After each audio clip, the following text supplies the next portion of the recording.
A push for change in California's prison. Our special series, Breaking the Cycle, looks at a more human approach to life behind bars and how it could be a game changer for inmates once they get out. Something I thought was simple turned in to be the worst mistake of my life. Prisoners facing the worst moments of their childhood. We're going to dive into your past right now. What happened to you as a little boy? We go behind the walls of a prison that houses some of the state's most violent offenders to see how tackling their past could change the direction of their future. No matter what you go through, there's always someone here that has went through it with you. A massive response to a sideshow in San Jose. They did something serious this time. I lived here for 7 years. I never saw this before. Hundreds of spectators now facing hefty fines. How police were able to crack down so quickly.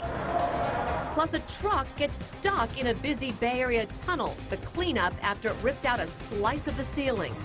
And a new future for a controversial South Bay cement plant. The environmental victory, decades in the making. It's a concern of folks in the community who've been dealing with noise pollution, air pollution, water pollution. This is CBS News Bay Area with Juliette Goodrich. Good evening. It is a new way of thinking about our criminal justice system. Most people sent to prison in California end up getting out and becoming our neighbors. So the question tonight is, what kind of neighbors do you want?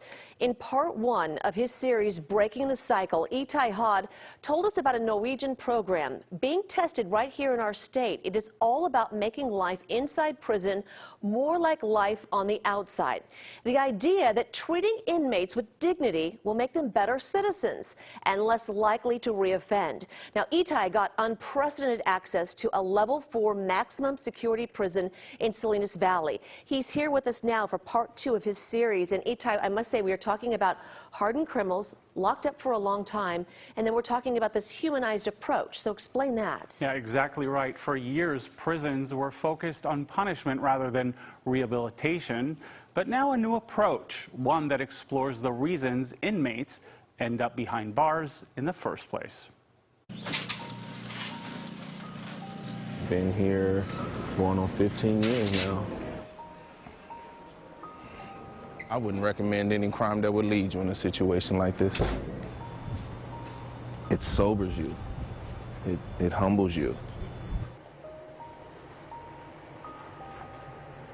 Even after all these years behind bars, Terrence Ford still struggles with the life he calls hell.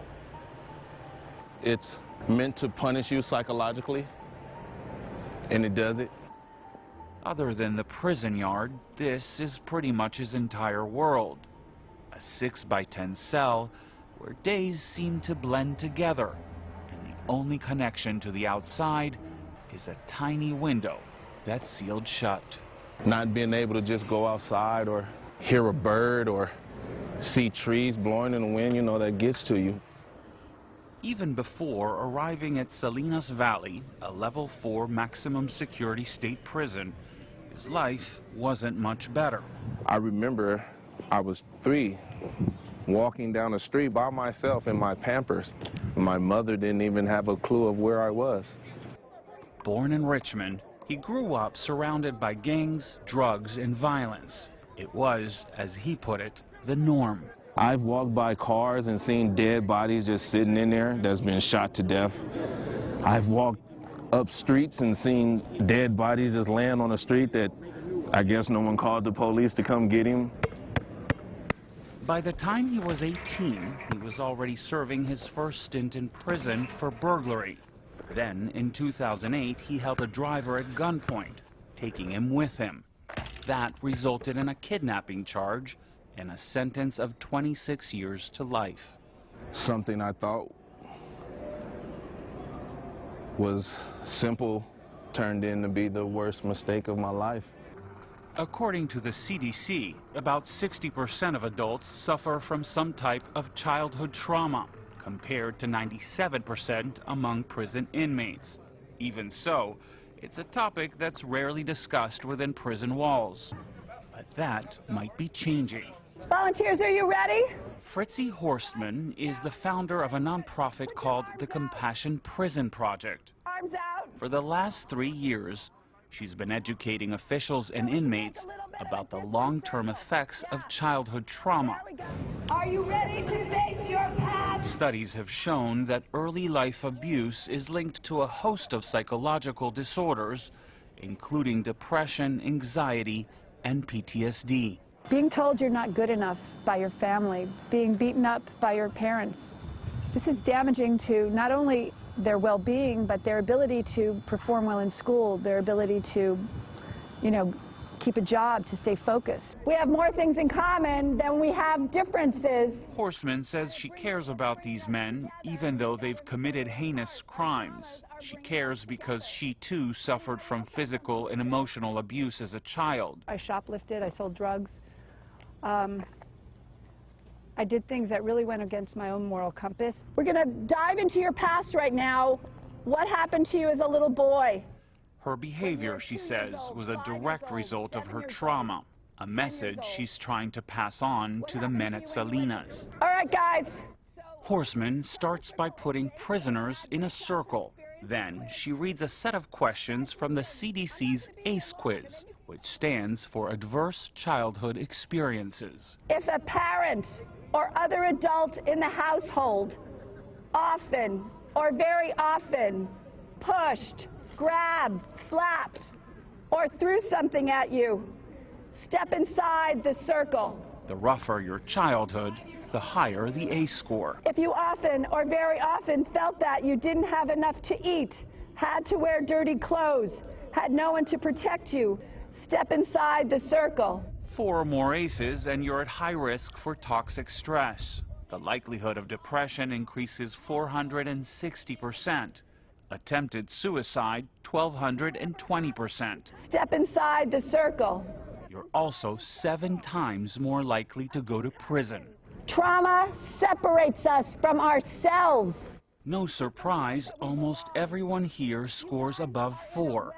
Some hit as many as 9. That's another one. Ford gets a 5 out of the original 10 questions used by the CDC and another 7 in a second round specifically tailored to prisoners. I guess you blind to trauma that you feel that you can handle mentally.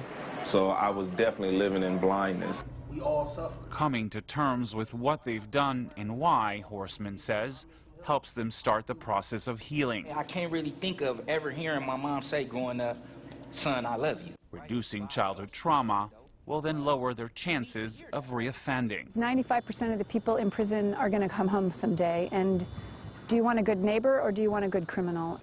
For Ford, it was a moment of realization that he's not alone.